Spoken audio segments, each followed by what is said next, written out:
मैं RPM inter college उमरी से बोल रहा हूँ, इंद्र बहादुर यादव। आज हम क्लास 9th के लिए साइंस में फिजिक्स भौतिक विज्ञान जो कि यूनिट 3 है, मोशन फोर्स एंड वर्क, गति बल और कार्य, इसके बारे में हम चर्चा करेंगे। तो बच्चे अपने अपने घरों में सोशल डिस्टेंसिंग को बनाए हुए बैठ करके अपने अपने घरों में वीडियो के माध्यम से मेरी बातों को ध्यानपूर्वक सुनेंगे। तो आइए अब हम चर्चा करते हैं कि इसमें है गति बल और कार्य। तो पहले हम गति पर चर्चा करते हैं। गति क्या है? गति समय के साथ साथ वस्तु की स्थिति में परिवर्तन होता है, उसे हम गति कहते हैं।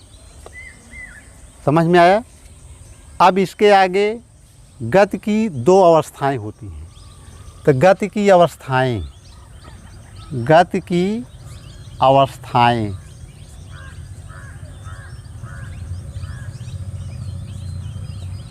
माय डियर स्टूडेंट्स, गति की 2 अवस्थाएं होती हैं। एक तो होता है स्थिर अवस्था और दूसरी होती है गति अवस्था। यदि किसी वस्तु में समय के साथ साथ उसकी स्थिति में परिवर्तन होता है तो उसे हम गति अवस्था कहते हैं। और गति की अवस्था में पहला है गति अवस्था और आपका दूसरा पॉइंट है स्थिर अवस्था। स्थिर अवस्था। तो गति अवस्था की डिफिनेशन है, यदि किसी वस्तु में गति के साथ साथ समय के साथ साथ उसकी स्थिति में परिवर्तन आता है तो उसे हम गति अवस्था कहते हैं। और स्थिर अवस्था, जब किसी वस्तु में समय के साथ साथ उसकी स्थिति में कोई परिवर्तन नहीं होता है तो उसे हम स्थिर अवस्था कहते हैं। तो इस प्रकार से गति की 2 अवस्थाएं हुई। अब हम आगे आते हैं गति के प्रकार। गति के प्रकार काइंड्स ऑफ मोशन। गति 3 गति के प्रकार में है। जैसे पहला है सरल रेखीय गति। सरल रेखीय गति। और सरल रेखीय गति का मतलब यदि कोई वस्तु सीधी रेखा में गति करती है तो उसे हम सरल रेखीय गति कहते हैं। तो इसका उदाहरण है जैसे रेल की पटरियों पर चलती हुई रेलगाड़ी। और दूसरा आपका है वृत्तीय गति। वृत्तीय गति का मतलब है कि जब कोई वस्तु अपनी धुरी या अक्ष के परितः चारों ओर गति करती है तो उसे हम वृत्तीय गति कहते हैं। तो इसका उदाहरण है जैसे घड़ी की सुइयों की गति, ये जो है वृत्तीय गति है। और उसके बाद अब तीसरा आपका टाइप आता है कंपनीय गति। कंपनीय गति, जब कोई वस्तु अपनी माध्य स्थिति के इधर उधर गति करती है तो उसे हम कंपनीय गति कहते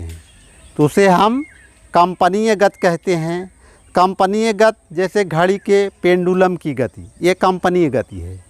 और उसके बाद अगला पॉइंट आपका आता है नेक्स्ट यादृच्छिक गति।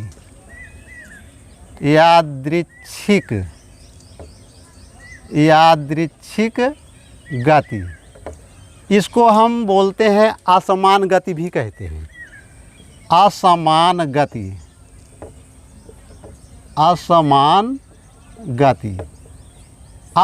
गति, यादृच्छिक गति। जैसे असमान गति, तो इसका उदाहरण है जैसे घरेलू मक्खियाँ उड़ रही हूँ, ये यादृच्छिक गति के अंतर्गत आती हैं। और जैसे घरेलू मक्खी हैं, जैसे तितलियां उड़ती हैं, मंडराती हैं, तो ये यादृच्छिक गति के अंतर्गत आती हैं। और अगला पॉइंट है आपका वक्र रेखीय गति।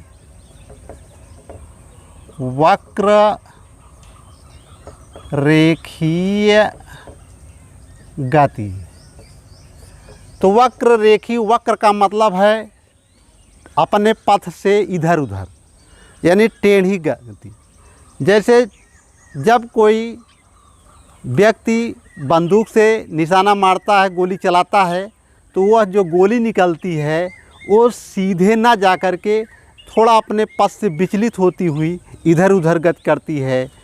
तो आज हमने आपको गति के बारे में, गति की डिफिनेशन, गति की परिभाषा, गति की अवस्थाएं और गति के प्रकार के बारे में बताया है। माय डियर स्टूडेंट्स, आज मैं यहीं अपनी क्लास सस्पेंड करता हूँ। अब हम पुनः आपको अगले दिन इसके आगे फिजिक्स के बारे में चर्चा करेंगे। अपने अपने घरों पर ध्यानपूर्वक इसको समझिएगा, और जो समझने में कोई कठिनाई या कोई परेशानी आती है तो इसी नंबर पे आप कॉल करेंगे।